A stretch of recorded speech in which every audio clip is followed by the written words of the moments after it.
Welcome to the Love Out Loud broadcast from the sweetest place on Sweet Auburn. Wheat Street has always been and always will be one of the centerpieces of Auburn Avenue. We are a church in the heart of Atlanta, with Atlanta in our heart.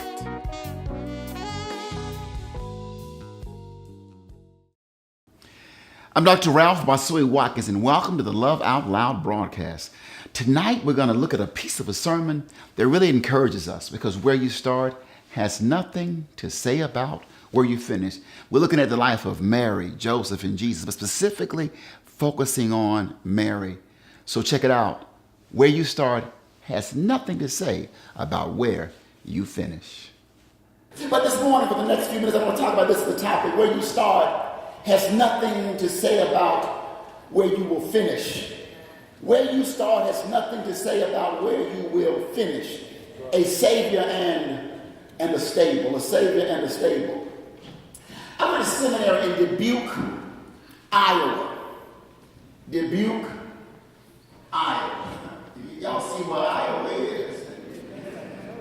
My mama said Iowa when I went to school in Dubuque, Iowa. And for my summer internship, for my seminary students in the house, my summer internship was in Garber, Iowa. Garber, Iowa. First Baptist Church called me to be a pastor for a summer in Garber, Iowa.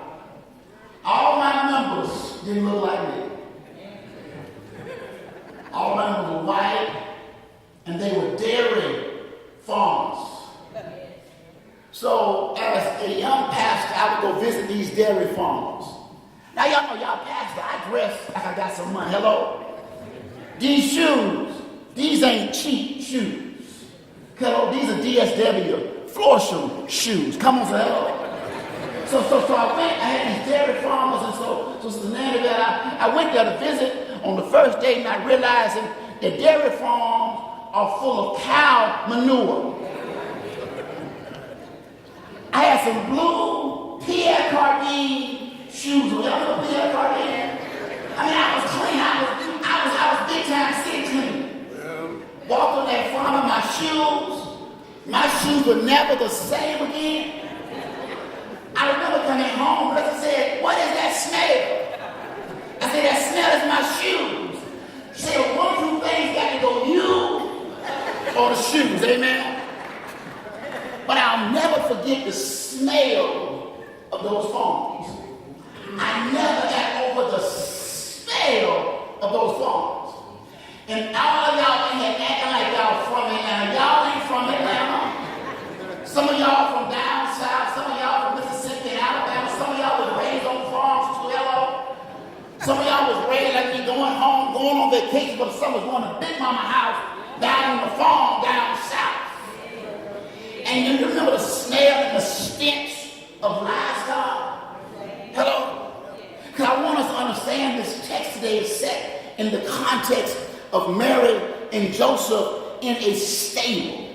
So while we sing Silent Night and have all of these beautiful images of the night that Jesus was born, our fairy tale images are far from the reality that they dealt with. So I hear you saying, "So Pastor, what was it like the night Jesus was born?" Well, I'm glad you asked.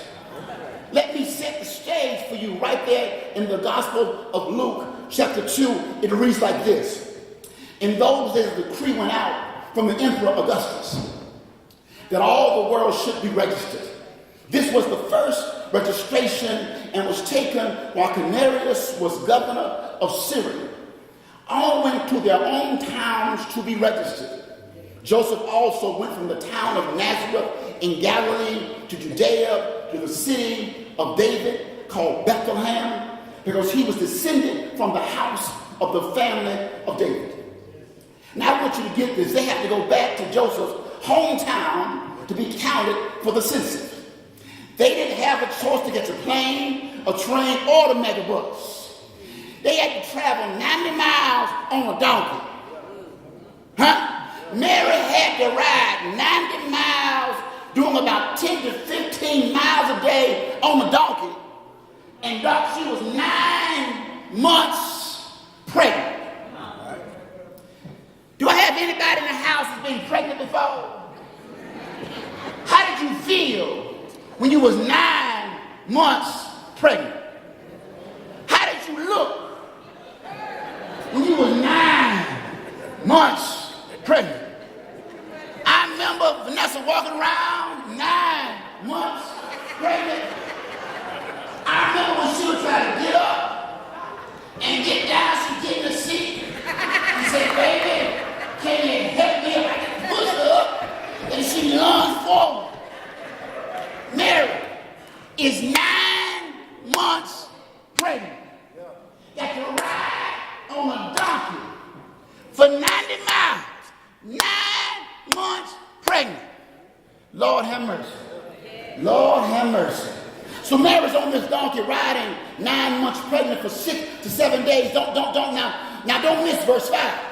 Because verse 5 says he went to be registered with Mary, to whom he was engaged and was expecting a child. They traveled to Joseph's hometown and Mary, 9 months pregnant, and they ain't even married. In a time when people were getting stoned for having relations prior to being married. Joseph shows up to his hometown to be registered with a woman he ain't married to, and she's 9 months pregnant. Do y'all know how Big Mama responded? You don't come to town with this girl, 9 months pregnant, and you ain't married, and his daddy said, who's the baby daddy? And you say the Holy Ghost. Can you imagine what his daddy said? Well, you done lost your mind. Let that girl tell you Jimmy White and the daddy, the Holy Ghost. Come on, somebody. Can y'all imagine how folk talked about them? But that's another sermon later this month about how folk talk about you and whisper about you, and you got to start to listen. That's a sermon later this month. So back to the text. They finally get to Judea, the city of David called Bethlehem. And Joseph goes to check in at the Holiday Inn. And the Bible says, while they were there, the time came for her to deliver her child. And she gave birth to her firstborn son and wrapped him in bands of clothes and laid him in a manger because there was no place for them in the Holiday Inn. Now don't miss this. This is where we started. Mary has to give birth to Jesus in a stable. The Savior of the world, the Prince of Peace, God's only Son, the lily of the valley, the bright and morning star is born in a stable. I don't know if you ever smelled pigs before. Now I know some of y'all don't eat pork. Y'all so sedated now. You eat turkey. I don't eat pork anymore. I'm a vegan. Well, the pig has been good to me.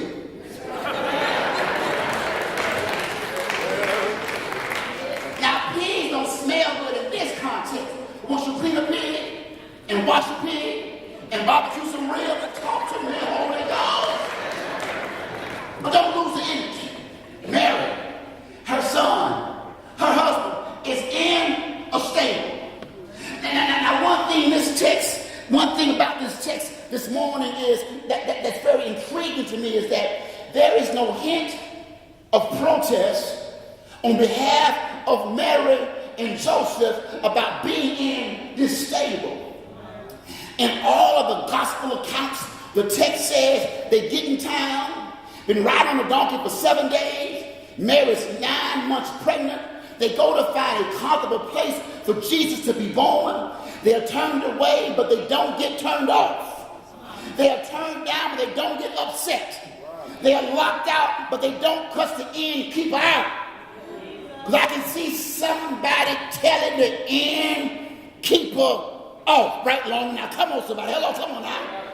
They don't plead their case and ask another lodger to give up their room. They don't knock on a relative's door and ask for help. They don't ask the midwife to find them another place for the baby to be born. They accept the lowest place in town for the Savior of the world to be born. A stable where livestock live. A stable with animals' feces with its reeking stink. A stable, sweating, wet, damn, musty steak. It's all get a stable. There's no delivery table in the stable, though. Dr. Midwife had to work off of a floor in a stable to deliver the Savior of the world. Didn't have no nurses in the stable. Hello, somebody, come on now. The day in the life of a pastor. It's always exciting, always engaging, but it might not be what you think. So check out this vlog. I share with you a half a day of my experience. Walk with me. Check out the vlog.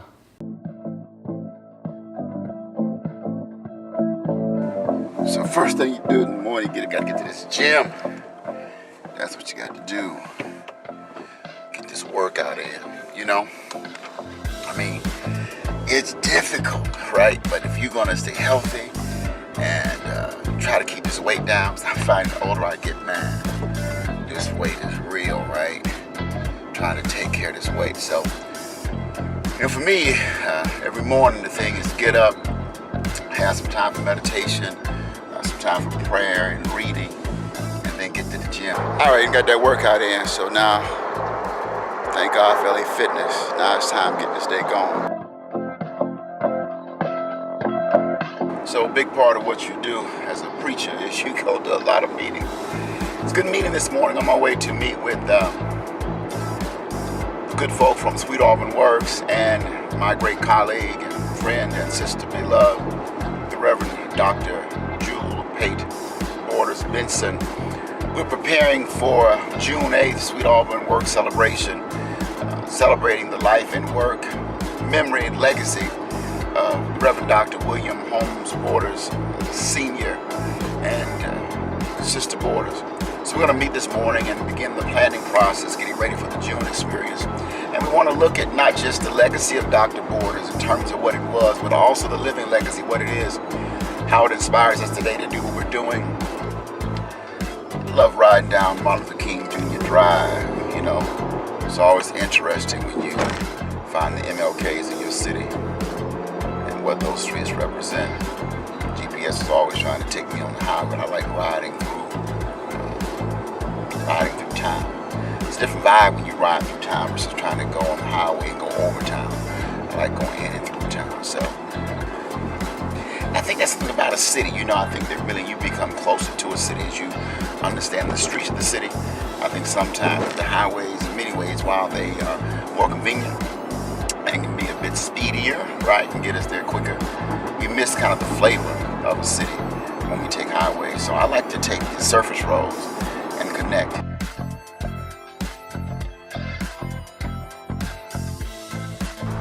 So just finished the meeting with Dr. Borders and the folk of Sweet Auburn Works, getting ready to celebrate the legacy and ministry of Dr. William Holmes Borders Sr. We are part of a great legacy, a part of a great heritage. That the ministry we have, we've inherited this ministry. It's a gift. It's a gift. It's a gift from the Almighty God. Auburn Avenue. Who would ever thought I'd be pastoring on Auburn Avenue, Sweet Auburn. Love this place, love this street, love this city. At the church now, about to go in, have a few meetings, get a little work done, gotta make it happen. Got a brother going in the back door of the church. Yeah. So now we here at the Wheat Street Church, getting ready to have some meetings and follow up on some folk. I think the key to what we do and what I do as a clergy person, it's rooted in love, right? You know, I argue that for God so loved, you know, and we should be known by the love we have one for another. And love to me is an action, it's what you do. You have to actually experience and go in love for it. And a big part of loving is being with people, spending time with people, making time for people. So when you spend that time and have those connections, that love and the bonds of ministry are formed. So at the root of, I think, we do in ministry, it's about loving. It's about loving God, loving people, loving the city, loving enough to do the work, loving enough to make a difference, loving enough to change, loving enough to care, loving enough to go. You know, one of my mentors, Bishop Dale Bronner, says, he says, a house visiting pastor produces a church-going people. So let's go make some visits. Here we go. Time to leave the church. Go visit some folk. I like visiting people. I like spending time with them. And so it's always neat.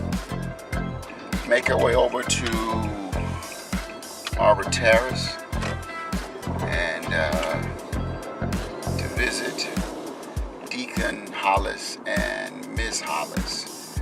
So, missed them. Looking forward to seeing them.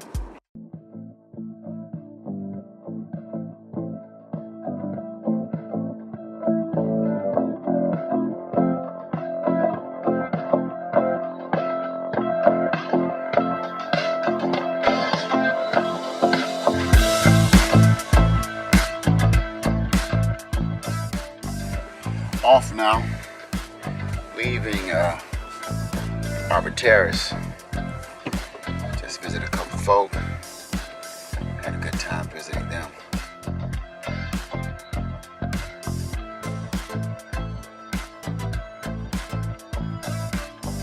Got that lunch. Work on sermon, work on budget. Lunch, check.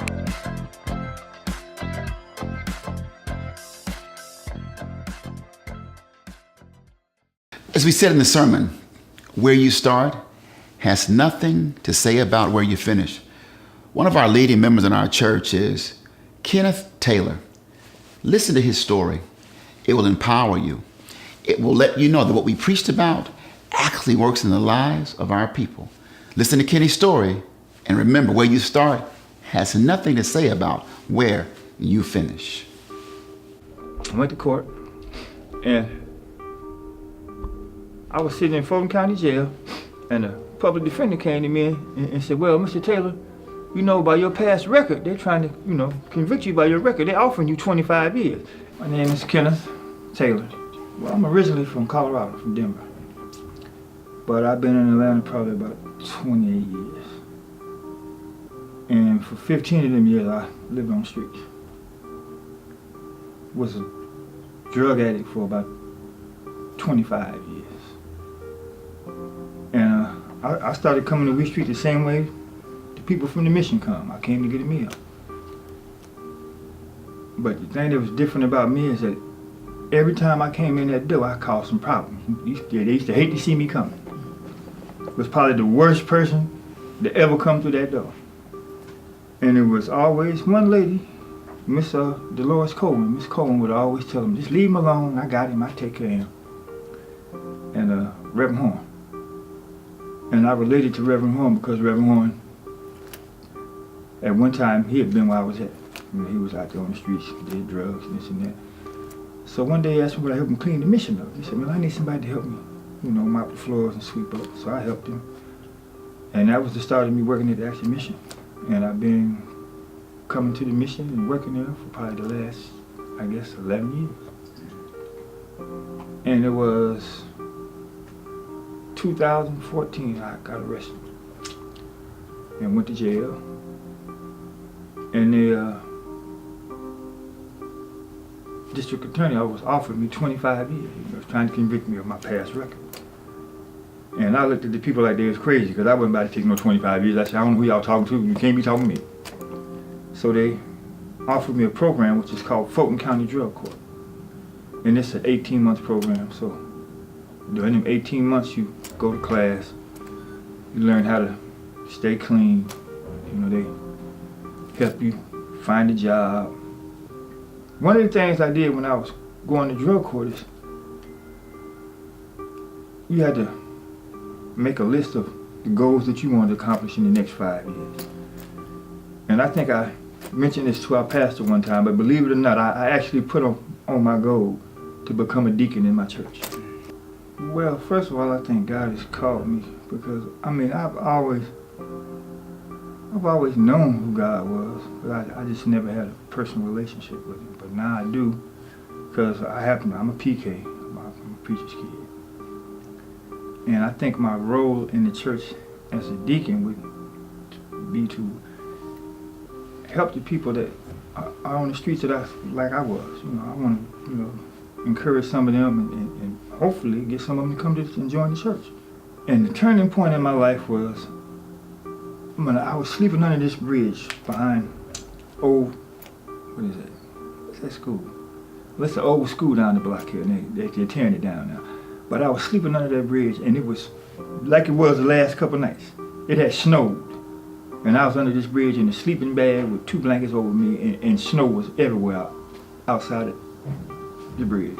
This was a junior high school, and what we would do is we would come to the parking lot here, and on the other side of this gate here, some trees, and there was a hole in the gate, and you would go through that hole in the gate, and we slept right up under this bridge right here.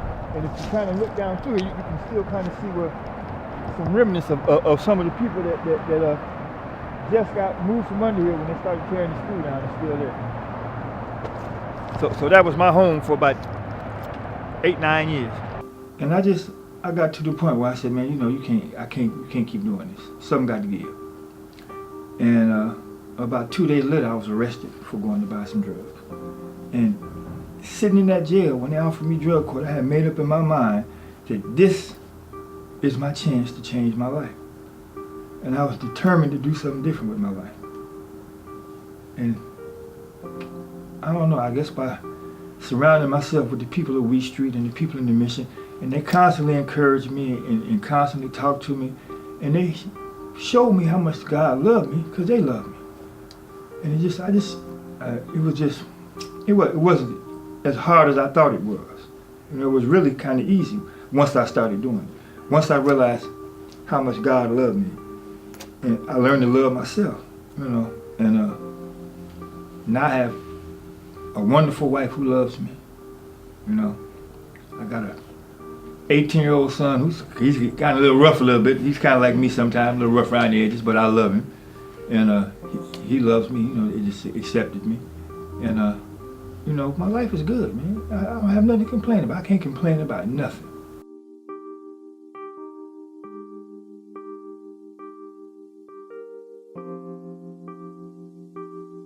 And I'm blessed. I feel blessed every day because I knew where I was at.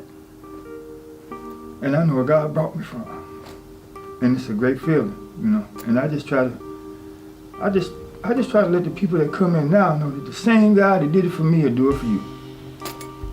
Because, I'm happy where I'm at. Because it's not how you start, but how you finish. Luke chapter 1, verses 30 through 33, when the angel tells Mary that she's pregnant, the angel said to her, Mary, don't be afraid. You found favor with God. And now you will conceive in your womb and bear a son. And you will name him Jesus. He will be great, and he will be called the Son of the Most High. And the Lord of God will give him the throne of his ancestor David. He will reign over the house of Jacob forever and ever. And his kingdom there will be no end. See, I have to believe that Mary and Joseph, while sitting in a stable in the worst of conditions, realized that though they were in these horrible conditions at the start of their journey, I believe they realized that God had a plan for them. See, in effect, God was saying to them, it doesn't matter where you start. And God is saying to us, don't disdain your beginnings. Don't be ashamed of where you come from. Matter, don't be ashamed of where you're at. Because God can take you from where you're at to where God wants you to be. Don't let folk judge you for where you are from. Don't let folk judge you because of where you are at. And see, if Jesus knew Drake, he would put it like this. Started from the bottom, now we're here. Started from the bottom, now my whole team here. Started from the bottom, now we're here. Started from the bottom, now my whole team here. Started from the bottom, now we're here. Started from the bottom, now my whole team here. Started from the bottom, now we're here. Oh, started from the bottom, now we're here. Oh, yeah, it was great. I started from the bottom, now I'm here. I started from the bottom, now I'm here. A little ghetto boy, single parent. Daddy left, mom mom with 3 children. Folk called me an at-risk child. But they didn't know I wasn't no at-risk child. I was a child of the Most High God. He said, how a poor boy gonna make it? Raised in Eastville, Florida, with dirt streets and septic tanks. Come on, somebody. Had 1 pair of shoes for church and 1 pair of Converses for school. Come on, somebody. How does a boy like me make it? It's the same way you make it, by trusting in God and allowing God to nurture you and use you and caress you and push you and mold you and form you and develop you and then exalt you.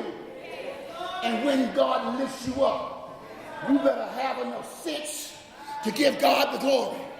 You better have enough sense to give God the praise. You better have enough sense to tell God, thank you. You better have enough sense. If it had not been for the Lord on your side, where would you be?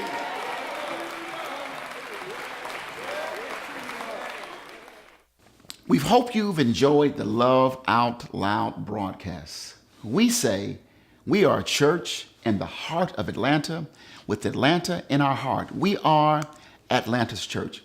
And this month, as we do every month, we have an outreach goal. And this month, we are collecting tents for our brothers and sisters experiencing homelessness. If you like, you can join us in this journey. You can donate, go to our website and donate $45, help us buy a tent. Or better yet, why don't you stop by the church for worship on Sunday morning at 10:30 a.m. and bring the tent with you. Thank you for watching the Love Out Loud broadcast. Now, follow us on our website at wearewheatstreet.org, or better yet, stop by and worship with us and check out our website, because on our website, you'll see opportunities for service. We believe God's called us to be in this city to make a real difference in the lives of real people. If you want to be involved in that movement, follow us. You can jump in and join in at any time. Every month we have volunteer opportunities, and we invite you to each and every one of them. God bless you, and check us out again on the Love Out Loud broadcast.